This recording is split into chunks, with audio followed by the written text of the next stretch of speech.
In the modern world, we see people kind of compounding movements and a lot of yang energy in our lives at the moment, where we're constantly doing, and we're always in a fight or flight mode. I think, if I'm not mistaken, one of the first studies that came up on relaxation in 1934 by Edmund Jacobson, when he wrote the book You Must Relax, right? So in that book, he talks about the report where they had success in treating things like high blood pressure, indigestion, and insomnia just with relaxation techniques. Yeah. I think yoga is a mental practice because it starts with your grounding, it starts with your meditation, and then you build your asanas.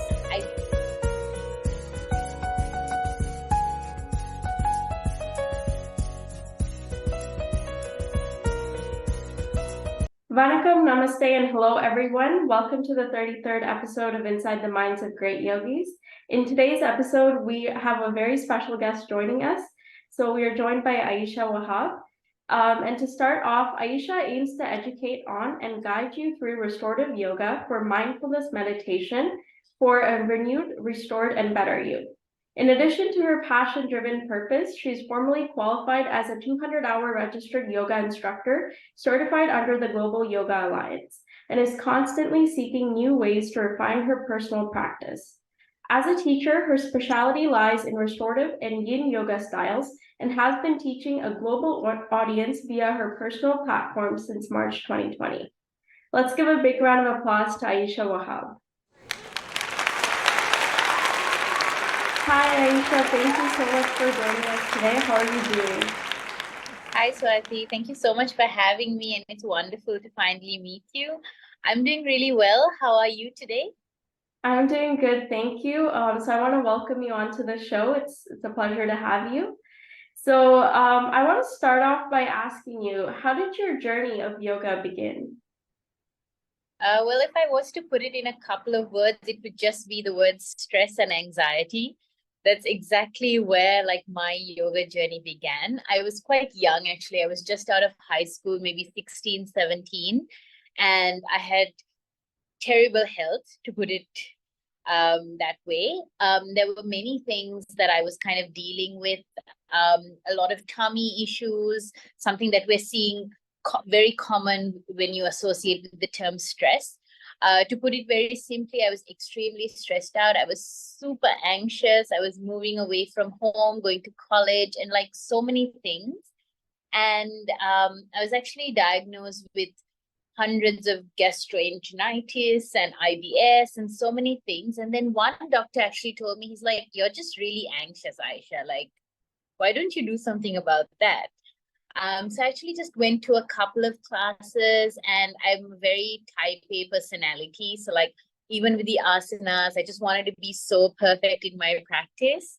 But then when I started to realize that, yoga is so much more, it's the mindfulness, and the effect that it had on me, I started sleeping really well. My digestive issues started slowly tapering off. And yeah, I guess an anxious teenager is where it started.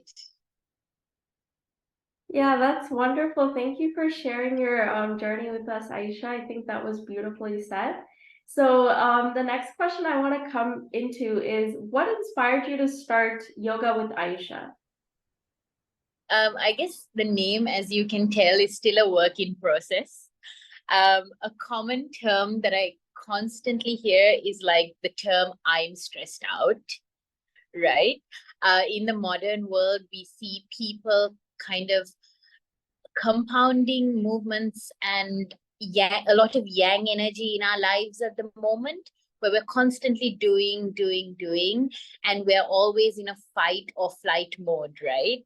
It's very rare that people are taking the time to kind of rest and digest, come back to themselves, a very grounding practice.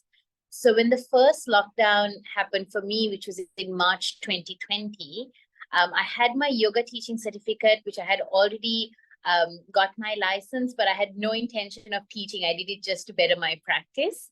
And at the time, I was just having a couple of classes for my parents every evening, because we were all just at home, right? And it kind of grew like very organically, because I just remember posting on my personal Instagram and on my close friends stories, which was just like 10 or 15 people.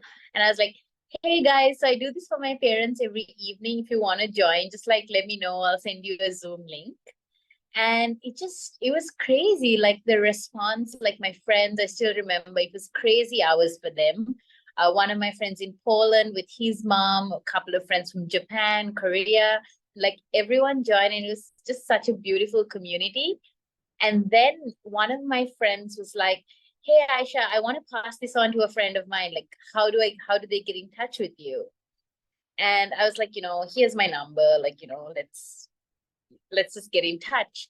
And then this online community just started to grow, because a lot of people were really feeling anxious during the time when COVID first hit, right? There was so much so much of uncertainty, that like people didn't know what to do with themselves. So I initially started off by teaching a very strong vinyasa practice.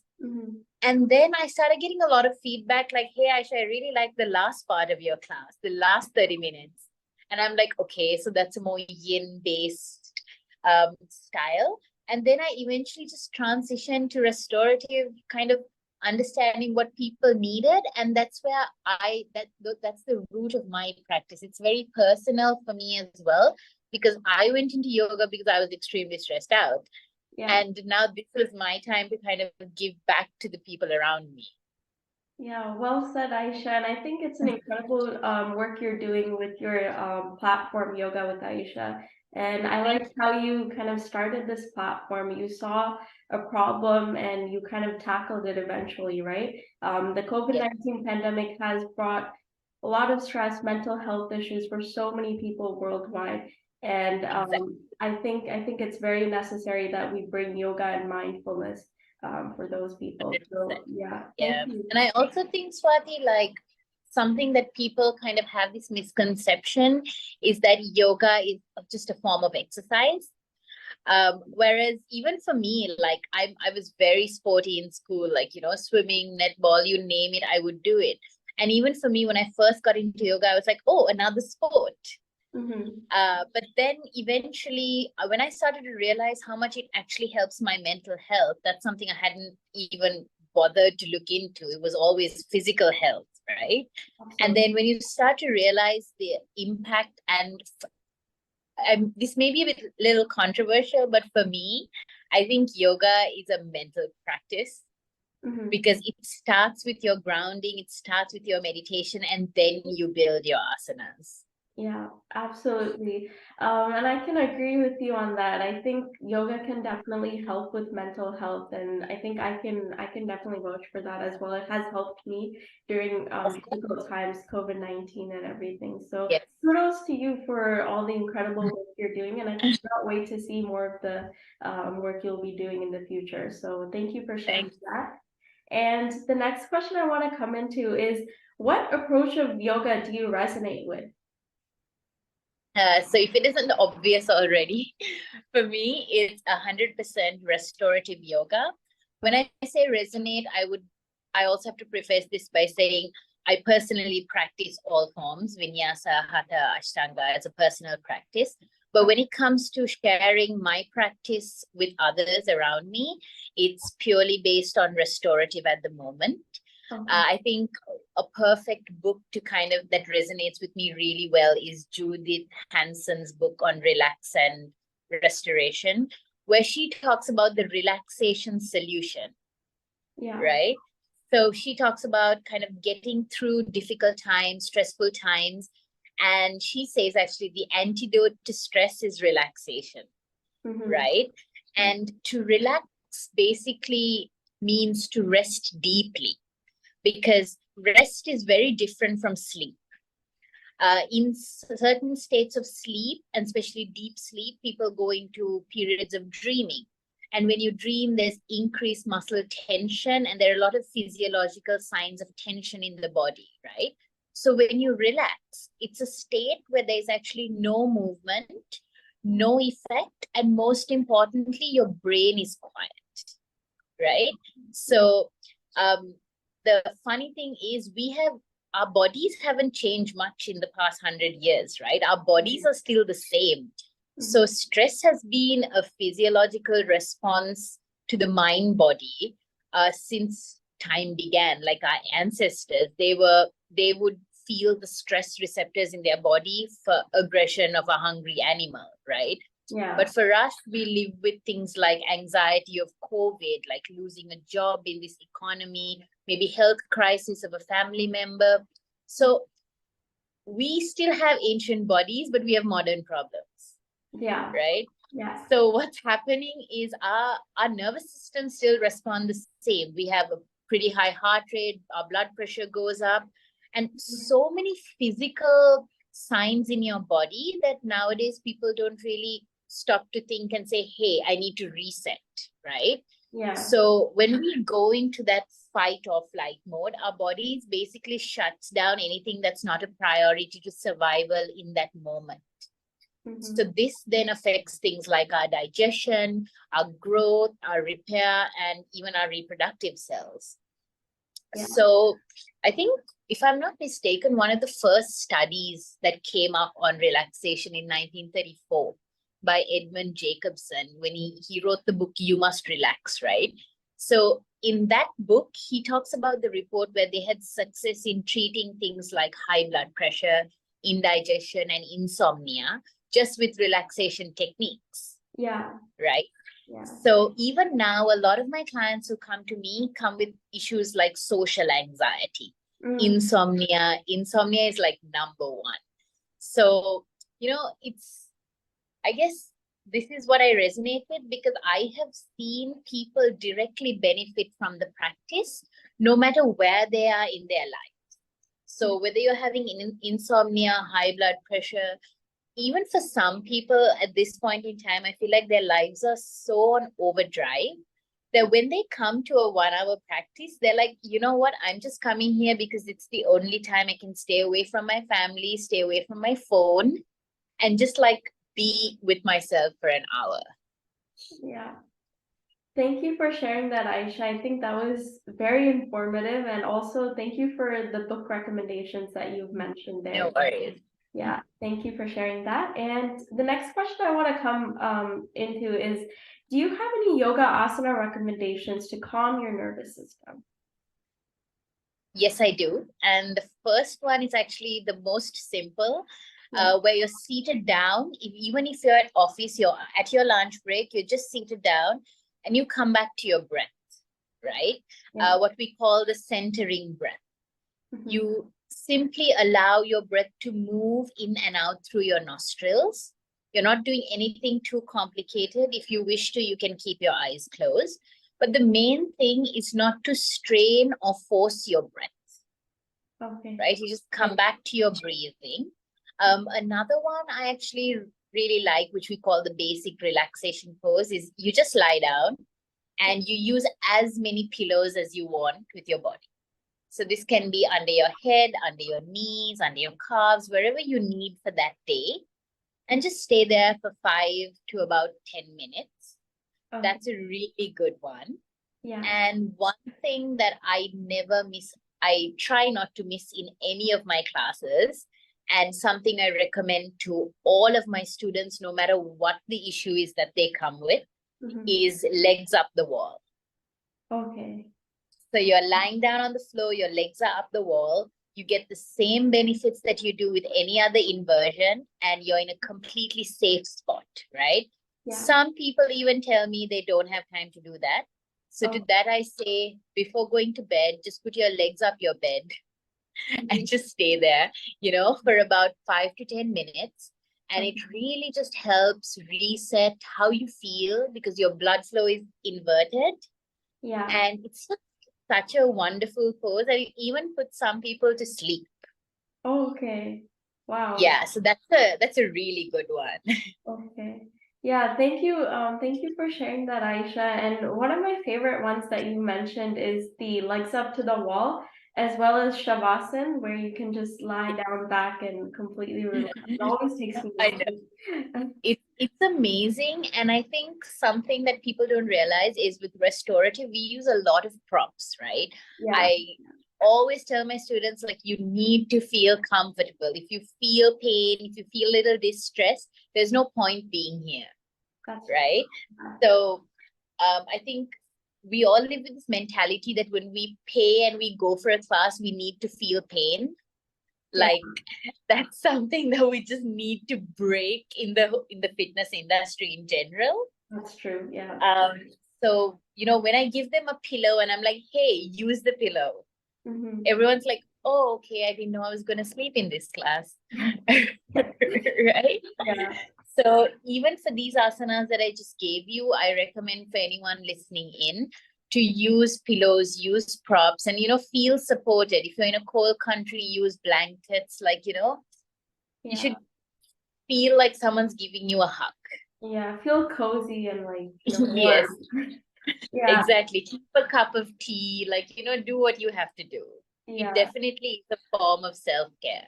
Yeah, definitely. Thank you for sharing that, Aisha. And I hope everyone checks out the yoga asana recommendations that Aisha has suggested us. And so I want to come into our rapid fire questions round. And, and the first question I have for you is, what does your yoga practice look like on a daily basis? Oh, on a daily basis? Yeah. So my yoga practice is kind of situated around the morning hours. Okay.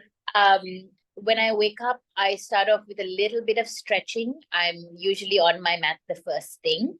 A little bit of a strong vinyasa flow to wake up the body. I try to keep it to 5 to 10 minutes, otherwise I get really carried away. So I have a timer and I try to keep my physical movement to 5 to 10 minutes. And then I dedicate about 30 to 45 minutes, just depending on how I'm feeling that day, for a pranayama, breath work, and complete meditation in the morning. Awesome. Thank you for sharing that, Aisha. And the next question I want to come into is, what is one important concept that yoga has taught you? Oh, that's a tough one, right? Like, yoga's just brought too many life lessons at me. But I think one of the most important things I've learned with yoga is letting go of perfection. Yeah. Because I guess it's just, especially when you're so used to doing so many sports, like, perfection is always the end goal. Yeah. Whereas with yoga, it's about kind of controlling your mind, and it's very difficult to be perfect at that. Yeah. So in order to continue the practice over the years, I think I've just learned to let go of that need to be perfect. And, with the yoga practice, there are just so many asanas that I don't know whether I can master all of them in my lifetime. So I've just, let go of that idea. And, when it's the right time, the right place, my body and mind are ready, I know I'll be there. Absolutely. Thank you for sharing that. And more than practice makes perfect, I think in yoga, we can really agree with practice makes progress, right? The more that 100%. Yeah, the more that you practice, the more progress you will get with an asana. Exactly. And not just with complicated asanas. I would say, like, even savasana, there is a way to perfect it. Absolutely. Like, yeah. Because when you first start yoga and you go into your savasana, your mind is just all over the place. Like, you don't know what to think because you're doing nothing. Yeah. But I feel like the more you practice it, the faster your mind just settles into it really quickly. Yeah, absolutely. Like with savasana, it's hard to like control your mind, but eventually, everyone will get it, right? Yeah. Exactly. Yeah. Thank you for sharing that, Aisha. And the final question I want to come into is, in what ways have yoga helped soothe your mind, body, and soul? In many ways, I must say that. I think yoga has thrown me into this, like, the crazy world that it is. Like, it's a spiritual realm, it's a physical realm, it's a mental realm. Like, there's so much happening and there's so much to grasp in the yoga sphere. But I think it has made me more grounded in my ways, definitely happier in my heart. And it's just given me a lot of clarity in my relationships. That's awesome. Thank you. Thank you for sharing that. And I think yoga has been an essential part for many of us here, right? Many people have been Of course. listening as well. So I enjoyed listening to your journey and like all the asana recommendations to the book recommendations you've given us here. Yeah. So that is the end of our questions. Aisha, thank you so much for joining us on the 33rd episode of Inside the Minds of Great Yogis. It was an absolute pleasure speaking with you, and I hope we can do this again. And yeah, and thank you to everyone who has yet to listen to our 33rd episode of Inside the Minds of Great Yogis. And until next time, have a great day, everyone. And thank you, Aisha. Thank you, Swati. Bye. Bye. Thank you.